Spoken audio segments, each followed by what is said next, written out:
you made an argument that's interesting. Like I could see some play in the joints there. The Pence thing, I don't think there's any play in the joints. In this conversation, it's probably become obvious that there's a lot about Trump that I preferred over Harris. Sure. Right. So a fair question would be, why didn't I vote for him, given that I've said all this stuff about his policies that I prefer? And the reason was, and maybe I'd be curious to hear your perspective on this, because I think you've come out at a different angle than I have. Like, I'm setting aside the riots and the storming the Capitol. The ballots and the direction to Pence, I thought, was a bridge too far. Like, I couldn't find a way to defend it. And it seemed like, when people talk about a threat to democracy, they use the term so broadly. I agree with you. There's a lot of stuff they're talking about it's just not, that's not what it is. But that moment felt that way to me. Right? And honestly, my takeaway from that was, that's disqualifying. And then here's the bummer. It's disqualifying, and the only thing that he could do to make me feel comfortable voting for him is convince me that it was a one-time thing and it wouldn't happen again because he's a second-term president, right? But yeah, now I told you earlier, I don't feel comfortable taking him at his word, because I don't.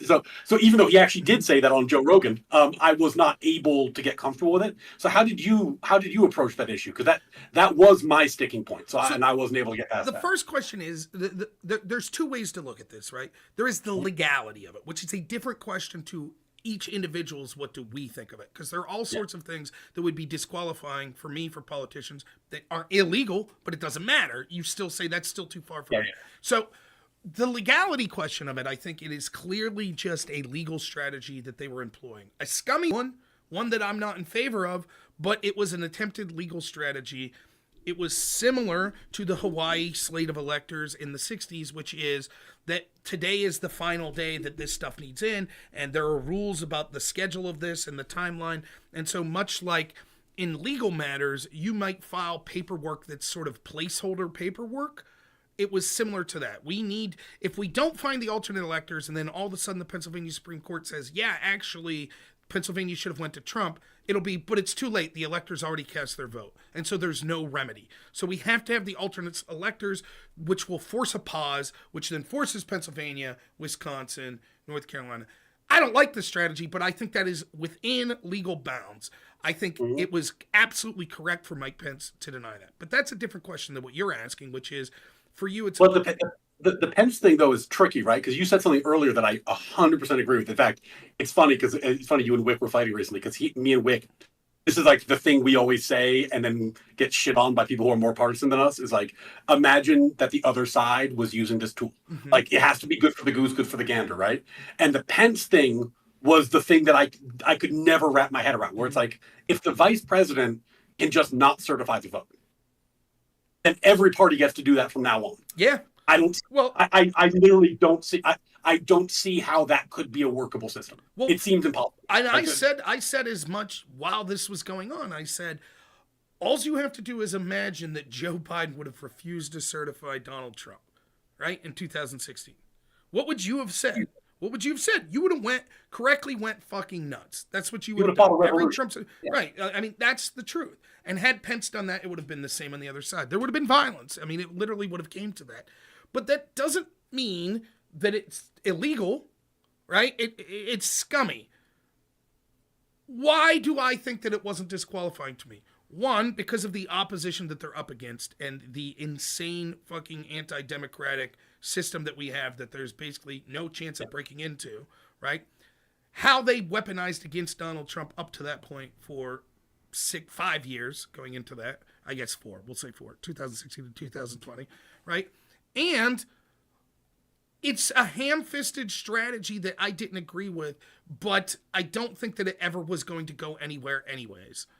And because I didn't think that it was brutally illegal or anything like that, had it been a normal election, like had it been hypothetically two people I like, I can't even think of anyone on the Democratic side. Let's say it was Trump versus Tulsi Gabbard. Like she didn't, I would say, yeah, even though I prefer Trump's policies as stated more than Tulsi's, this would be too much. I'll vote for Tulsi in the 2024 election in that sense. But given that I think that Trump is fundamentally right, that the election was stolen from him, not in the way that Trump thinks, I think that interference from our intel agencies working with media entities, tantamount stole the election. Mm-hmm. Particularly the Hunter Biden laptop story. Polling seems to suggest that 1/3 of Democrats may have voted differently had they believed it. When our intel agencies spent 4 years concocting a hoax to spy on Trump, smearing him as a Russian agent, then defending Biden for basically doing the same things they were accusing Trump of, I think that that was enough in an election that was decided in 3 states by 40,000 votes to swing the election. But that doesn't give the right for Trump to do what he did. I understand Trump being pissed. Let me ask you this question. If you were Trump and somehow you got evidence, but for whatever reason you couldn't convince the American people, but 100% certain that the election was stolen from you, like, and all you needed was for the courts to hear this, but they were refusing to hear this, would you feel the same way, that it would be disqualifying if you were like, no, we need alternate electors to force the courts to hear this? I think the alternate slates of electors, I think you made an argument that's interesting. Like I could see some play in the joints there. The Pence thing, I don't think there's any play in the joints. That's, just because. But wait, isn't that the same argument? Like, they're just asking Pence to certify the alternate because that would have triggered basically a crisis that would have forced the courts to look. Well, what they're saying is that the vice president gets to make a call there. He has discretion, if not ministerial, right? He can, because for all of our country's history, it's just been like a rubber stamp. Like they did change the law though, which seems to believe that they were at least worried that this could be a challenge that would be offered in court. And I mean, I think probably as an attorney, you see this. There are probably people all the time that try to take advantage of loopholes in the law. Oh, you know what I mean? For a living, yeah. No, but I think that this is. It's funny, man. It's so funny because when I talked to Destiny and I talked about the immunity and stuff like this, issues like that, and I'd say things like, this is disqualifying for me. This is why I didn't vote for him. And the funny thing is, I'd still get in the comments like fucking right wing shill sweeping. Of course. I'm like, I didn't vote for him. Like, I don't know what you want from me. But yeah, like I think that I think that sometimes with presidential politics, when you're playing really close to the edge, and this is what I said to Destiny about the immunity decision. You ask questions you don't want answers to. Like, is it illegal for the vice president to do what Pence was asked to do but decided not to? I don't know, because it's never been decided, and I hope we never find out. Right. You don't want the answer to that question. That's right. And my problem with what Trump did is it came dangerously close to forcing us to get an answer we might not be able to live with. And that's why that was a problem for me. And, uniquely, just who he is, I'll be honest, when he was on Joe Rogan in the 3rd hour, he said, offhand, if I win, this is my last election. And in my heart of hearts, you put a gun to my head, I was like, oh, so then the Pence thing isn't a problem anymore. Because he's done. He's going to ride into the sunset. He said so. And if you ask me my true opinion, I believe him. But I try to stay honest to my principles. And I've said, I don't think I can read this dude. So because I can't read him, I can't rely. I do agree with that. I agree with that. I agree with your theory there. But let me push back. I don't think that would be the worry, because I think that's beyond the pale. There's pretty much, unless it would be something like the argument that Democrats are making for Zelensky right now, suspending like literally, if we're fighting Chinese militants on the soil of the United States and they've taken over the West Coast and they're marching, and Trump said, look, I'm going to stay in office till we sort this out. I don't think there's any risk of Trump. What may happen, though, is it's Pence versus Kamala. And Pence loses, and he might say, oh, no. Pence should win. That would still trigger the same problem you're talking about, right? Just because it wouldn't be Trump running in 2028, would he do this again if under any loss of his protege, he says, oh, no, my protege actually won? I just want to clarify, that wouldn't be for you like, oh, that's okay, because it's not Trump running again. Right, like you would still say like, yeah, that's fucked up. You can't do that. It doesn't matter if it's you yourself or the person that you want. And I think that it's important. It's really important to try, and I think that's why I liked when you said earlier that idea of like, imagine your worst enemy having this power, to try to think of the government that way. Because I'm old enough to know that like the tables, they just turn, man. Like, I remember when when Obama was elected, and I was a big Obama guy at the time. Has not aged well in my mind, but we don't need to talk about that. And Mitch McConnell was organizing the resistance.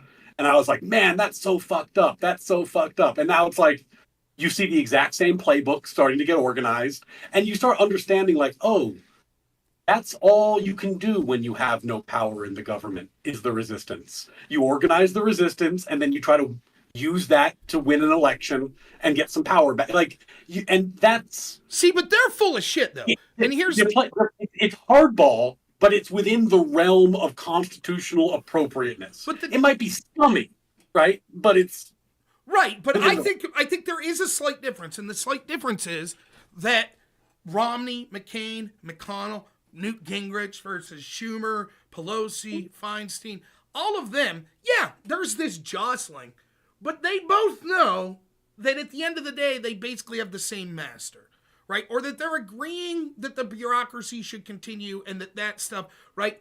There is this sort of gentleman's agreement that's like, well, as long as it's us and you in charge, what they really don't want is someone within their own party or a third party coming up that's not part of that sort of set agreement. So let's just for a second, I'm not going to accuse anyone of crimes here that I can't prove, but let's just say for a second that hypothetically 30% of Republicans and Democrats in office are taking huge amounts of kickbacks, and that's why they're getting incredibly wealthy while they're in office. You ever want someone coming in that's going to investigate that? Of course not. But they could get your opponent, and then you could become Speaker of the House. Yeah, but then they could get me. So we'll just agree to not do that. Or let's make it a more like, what if there was a congressional slush fund that went to paying off sexual accusations? And you might say, but I bet there's some Democrats on that. Let's unleash that. The Republicans are going to be like, well, about that. You're right. There are some Democrats. So, like, in that sense, yes, there's this gamesmanship from both sides. And I'm not saying that it can't be unethical or even illegal. But the greater threat is, will there ever be anything allowed to crack into where the real power lies with this bureaucracy and stuff? And so I thought, for me, despite that I didn't like what Trump did, I think that the magnitude of the anti-democratic impulses that actually occurred and actually had real effect on this country for decades was more significant than Trump's alternate electors scheme. And that's ultimately the conclusion I came to. And to be fair, because I have told you why I couldn't vote for Trump, there was no consideration that I would vote for Harris, right? Like it was a question of, am I voting for neither of them, right? That was where I ended up. And the reason was, I mean, it's kind of crazy, but if you look back on it, the Democratic Party in 2016 with Bernie, who I did not support, and I thought I was right not to, but they really set themselves on this path to destruction, where you say, okay, he's doing really well, and he gets nudged out by the establishment, and the establishment shows how strong it is. Then Trump arrives, and he breaks the GOP establishment. He just pummels it into the ground.